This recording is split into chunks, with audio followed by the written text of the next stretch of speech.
We are your hosts. I'm Wade Nomura. And I'm Debbie Nomura. Come with us as we discover what makes Carpinteria so unique. Join us as we experience Carpinteria living.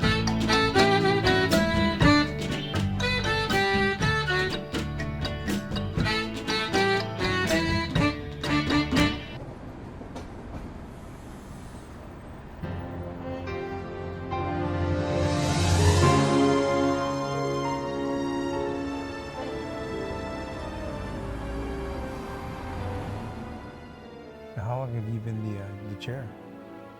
Last November. Okay. They kept saying, we want you to do this. I'm going, oh, fine, yeah. And here you are. And here I am. Of course. Michael, thanks for having us. Wade, great to see you. Welcome to the Alcazar Theater. Give us your actual title, what you do here, and how you're Well, affiliated with the this theater. is a very unique situation we have. This is the only theater in Carpinteria, but it's a nonprofit. So I'm the president of the board of directors. As you know, it was built in 1927. Wow. So Wow. I see you have a yes. time chart here. We did a capital improvement campaign and redid this lobby 5 years ago. Okay. And we thought it'd be really, really great to show the legacy. That's our founder and the creator of this theater, Oliver Prickett. He was a silent film actor. He was in Casablanca. Okay, He was the wow. guy, the waiter in the Fez. Got it. Okay, got it. I remember that. Actually, I remember the guy. That's how old I am. Yeah, well, yes. Another thing that will probably about him that will age us too is he was in Ma and Pa Kettle. Oh, got it. He was Big Chief. Can you tell us a little bit about some of the theater, what's going on? Has this remained a theater the whole time? Well, the theater's gone through many permutations. It originally was the Alcazar, and then it became the Plaza Playhouse, and then it was the Metropolitan came in and was in here for a period of time and ran it as a movie theater. But we did what we called the return to the Alcazar 5 years ago. That was We nice. brought the name back. We did a lot of improvements. The lobby was a big part of it. Right. And we have been improving the theater continuously in the time since I joined the board, which was just before the return to the Alcazar. Got it. So now the foundation, from what I've seen, they're trying to retain it gives that feeling of what it was like before.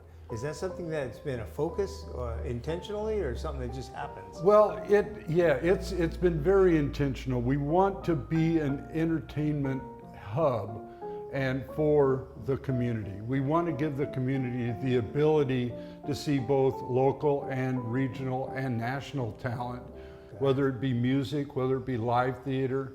We also do presentations. We've, as you may recall, we did an entire Women's Month. We also did a lot of things with the agriculture and the cannabis community. And we just had the summer drama camp for children. So the tie definitely is within the community. So thank you very much for that. I've noticed that. Along with, I'd like to point out, the marquee I noticed also changes as kind of a public notice board. Yes, matter of fact, we do public service announcements from the marquee, and we also allow the community to donate to us and put up a message that they would like to see, whether it's a birthday greeting, anniversary, and maybe a memorial for someone that may have passed, because we really are a small, tight-knit community, and this is, we feel, is a key part, because entertainment and the live arts, the performing arts, is so critical to the community and the youth that are growing up in this community. That is very true. I did hear a rumor, and maybe you could confirm this, that back in the day, they used to have actors and actresses coming up from Hollywood to train in this one. Could you give a few names and some? Well, I mean, I don't have any specific names, but to this day, we still have name acts that come in from all over. Okay. I mean, we did Alan Parsons' birthday party and on our stage, and he did even played a few songs which we weren't anticipating. That's cool. But yeah, some of the old Hollywood actors, they love to come up to this area, and Oliver knew all of them.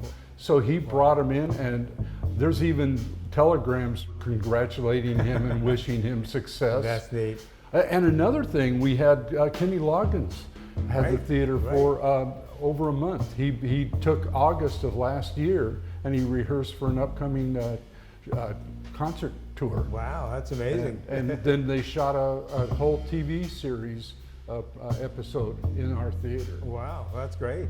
So, Well, let's go ahead and take a look. Yeah, It's kind of fascinating. come on in. Yeah, Let's please, go. Please show me where it's at and what are you going to see here? well, what we're going to see is a relatively typical movie theater, but it's very unique. This is the hall. It is 192 seats. Okay. So it is very, very intimate. Also, you'll notice it's very quiet. Metropolitan, when they did the theater and dug this floor down, they really made it work. So there isn't a lot of what are called resonant frequencies that cause difficulties hearing things. We've just replaced this screen. It's a 298-inch diagonal professional movie screen. Next on the agenda is a projector. We have recently improved the speaker system in here. It is amazing. There are speakers still up in the Juliet balconies, as they're called, but they were getting a little old and they were used when we put them in. I kept after the board because I'm a sound guy, and I said, we got to have movie sound. So I have upgraded to a full movie sound system. And we are also improving the lights. We have a new lighting system that benefactors so graciously donated money for many years ago, and we finally bought it and we're going to be installing it. Good. It is. You've done a great job with the remodel too. I don't remember what this used to look like. It was a shell before compared to what you've done now. It's beautiful. We don't have a very large green room. It's a very small ready room, what I call it. Right. And so we have an RV sitting out back that we've totally remodeled that allows the artist and any of the talent to really relax between and after shows. Now, tell me, the stage, is that original? Is that been redone? Or? That was done when the theater was taken over, and it's due for an upgrade as well. We've got John Wolbrandt is doing a design to take the proscenium and make it more theatrical. Oh, nice. So he's going to do one of his murals. Yeah. And then we're going to tone down the Juliet balconies so they don't jump out at you. They don't distract from what's going on stage. So what was your greatest challenge you had from 1927 to now, all the different owners, the transition and what you had to do to make it where it is now? That it had gone through so many permutations that it kind of had lost its because I've heard stories about what this was like when some of the kids that are now our age grew up here. This was a little bit of a rowdy theater. It was. I do recall that. It had rumors of that. It had a little bit of a salty reputation, but some people wouldn't come here because of that. But now we have created a very warm, inviting environment that people are comfortable coming here day, night, for all events. True. We just have to get it out there. We opened it up to the community. That made a big difference. You know, people, the community feeling they're welcome now, they took ownership of it. They definitely want to see you guys succeed. Love to hear some of the upcoming shows and how people are booking in and if there's a direction of the, what you're featuring. Well, the idea is to appeal to what the community wants. A lot of people want to hear the local musicians. OSA is doing a lot of one-act plays. But you're going to see movies here all the time. We're doing music documentaries now, music from national musicians, international musicians. There's an improv class here every Tuesday night. Oh, really? So we have usually 10 to 12, maybe even a little bit more. It varies in the numbers, and I'm in it. So we're learning to do improv. And I'm trying to get the TEDx people because they rehearse here. So I'm trying to get inspirational speakers on this stage on a regular basis, kind of help people, boost up and get through life challenges. True. It's great for the community too. Oh yeah, It's yeah. a And well, huge benefit to the community. we did as everybody did, we pivoted it during the pandemic, and we started doing streaming, and I would like to see more streaming services from everything that's on stage. That makes sense. Because we're here. And we you got the equipment. Yeah. Everything's set and ready to go. Yeah. Live stages have what's called a ghost light, Okay. and it's meant to be there whenever no one is on stage. interesting. It's on and it's there. Wow. It dissipates the energy of the ghost. Got it. That's nice. And when did these come in? With the remodel? They came in with Metropolitan. Oh, okay.